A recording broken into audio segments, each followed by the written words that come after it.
भुलक्कड़ बहू। कल ये तेरी बीवी फोन सब्जी की दुकान में भुलाई।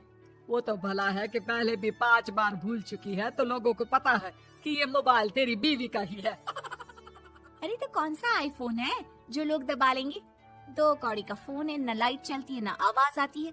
बस नाम का फोन है, ये नाम का। अरे नाम के फोन पर तो घंटों पंचायत करती है, न जाने क्या काम होता है। अरे कौन से शहर बाजार में तू काम करती है? बहू सास से जीत तो सकती नहीं थी, वहीं से चली जाती है। लेकिन हाँ, भूलने की आदत उसकी अब भी रहती है। सुनो, नहाने जा रहा हूँ, ऑफिस के लिए देर हो रही है, तो जरा ये शर्ट प्रेस कर देना। और हाँ प्लीज, और कोई शर्ट धुली नहीं है तो थोड़ा ध्यान से करना, ठीक है? अरे हाँ हाँ, पता है। हर बात पर सिखाया मत कीजिए। इस घर में शादी करके तो ऐसा लग रहा है कि सामान्य ज्ञान की क्लास ही चलती रहती है हर वक्त। परेशान करके रख दिया है। पति नहाने जाता है और बीवी लग जाती है पति की शर्ट प्रेस करने कि तभी बाहर से आवाज आती है। कोई गरीब साधु को रोटी दे दे। अरे बाबा भूखा खड़ा है तेरे द्वार देवी, बाबा को भिक्षा देकर पुण्य कमा ले देवी। ओहो, ये तो पुण्य की बात है कि बाबा दरवाजे खड़ा है। अब इसकी आवाज सासू माँ को सुनाई नहीं देगी, लेकिन मैं और ये कमरे में हल्के से बात कर ले तो क्या? अरे घूसी चली आती है। चलो पहले बाबा को ये रोटी दे देती हूँ। अब क्या था, रिंग की जाती है बाबा को रोटी देने, लेकिन पीछे छोड़ जाती है पति की शर्ट के ऊपर प्रेस, वो भी गर्मा गर्म। अरे बाबा रोटी तो ले लो, बस ये बता दो कि मेरी किस्मत कब जगेगी। ससुराल में हालात टेबल टेनिस के बॉल की तरह हो गए हैं। कभी कोई इधर फेंकता है तो कभी कोई उधर फेंकता है, कोई इधर मारकर उधर फेंक देता है। समझ में ही नहीं आ रहा कि ये भूलने की आदत कैसे ठीक होगी।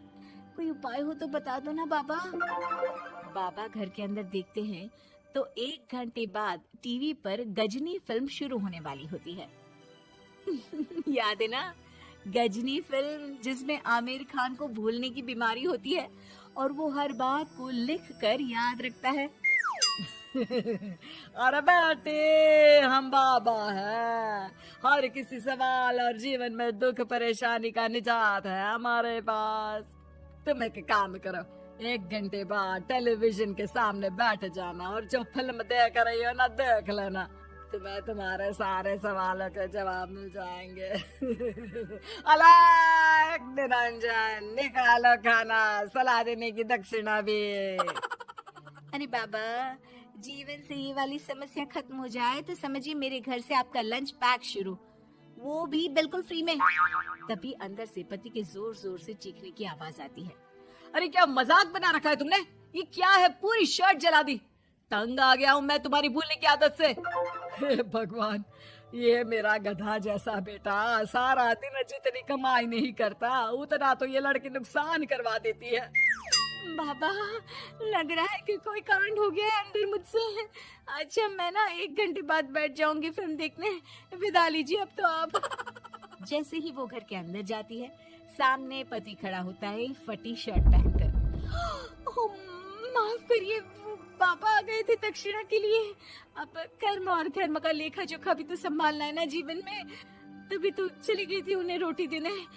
वैसे खुशी की बात है, बाबा ने कहा है कि 1 घंटे बाद टीवी देखना, और टीवी देखते ही मेरी ये बीमारी का निजात निकल जाएगा। हाँ हाँ, और जो नुकसान हो गया है यहाँ, वो क्या तेरा जोगी बाबा भरेंगे? देखिए प्लीज, शर्ट बदल लीजिए ना। नहीं, आज तो मैं ऐसे ही जाऊंगा ताकि लोगों को भी पता चले कि कैसी भुलक्कड़ बीवी के साथ निभा रहा हूँ मैं। शुक्र मानो कि छोड़ा नहीं है तुमको। पति की ये बात तो अब रिंकी के तन बदन में लग जाती है। वो सोच लेती है कि अब किसी भी हालत में वो अपनी ये भुलक्कड़पन की बीमारी को खत्म करेगी। फिर क्या था, पति तो फटी शर्ट पहनकर चला जाता है और 1 घंटे बाद बहू कमरे में सो रही होती है कि सास आ जाती है। अरे भुलक्कड़, तुझे तो फर्क नहीं पड़ता, लेकिन हम लोग परेशान हो चुके हैं। जा, तेरा बाबा बोल रहा था ना 1 घंटे बाद टीवी देखना, तो जा देख, क्या पता कुछ सुधार हो जाए। बहू टीवी खोलती है तो सामने चल रही होती है गजनी फिल्म, जिसमें आमिर खान शरीर में या दीवार में लिखकर अपनी चीजों को याद रखता था। तेरी, वाह, ये तो सच में बड़ा सही आइडिया है। इससे मुझे याद रहेगा कि क्या करना है और क्या नहीं। अब तो मैं भी सब सीख लिया करूंगी। वो टीवी बंद करके किचन में जाती है कि सास की आवाज आती है। अरे तेरी बुआ सास आ रही है, खाना बना लेना उसके लिए भी। जी माँ जी, बिल्कुल बना लूंगी। और सुन, वो कल वाला जो आटा बचा था ना, उसकी 2 रोटी बुआ सास के लिए बना देना। आटा पड़ा पड़ा खराब ही हो रहा है। बहू फटाफट रोटी बनाती है, लेकिन तभी उसे ध्यान आता है कि बुआ सास की रोटी तो पुराने आटे से बनानी थी। वो पुराना आटा लेकर रोटी बनाकर उस पर पेंसिल लिख देती है, पुराने आटे की रोटी बुआ जी के लिए। अरे क्या बन रहा है खाने में? भाभी, आपकी बहू की क्या हाल है? भूलने की बीमारी कम हुई या ऐसे ही तबाही मचा रखी है? अरे क्या बताए, अब आज किसी बाबा से उपाय पता किया है, देखो जरा। भाभी, आप ही हो जो संभाल रही हो ऐसी बहू। हम लोगों से तो पता नहीं हो पाता या नहीं। तभी वहाँ बहू आ जाती है। हाँ, तभी तो मैं इनकी बहू हूँ, आपकी नहीं।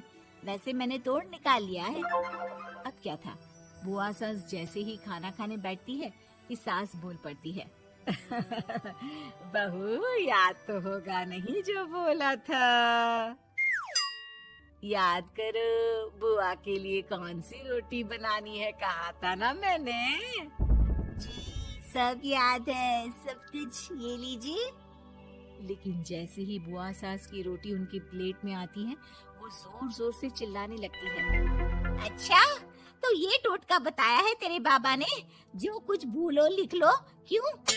बहू को लगता है कि बुआ सास तारीफ कर रही है। अब क्या करे, याद रखने के लिए कुछ न कुछ तो करना होगा ना, वरना रोज रोज ताने बोलियां खा खा कर तो मैं परेशान हो गई थी। तो क्या कहा तेरी सास ने? बासी आटे की रोटी बुआ सास के लिए? हैं? बाबा, अरे हाय, कैसी बात कर रही हो ना नदरानी, मैं ऐसा क्यों बोलूंगी? वैसे आपको कैसे पता चला? क्योंकि तेरी भुलक्कड़ बहू ने ये लिखा है। बहू सबके सामने वो रोटी रख देती है जिसमें लिखा होता है, बुआ सास की रोटी बासी आटे की।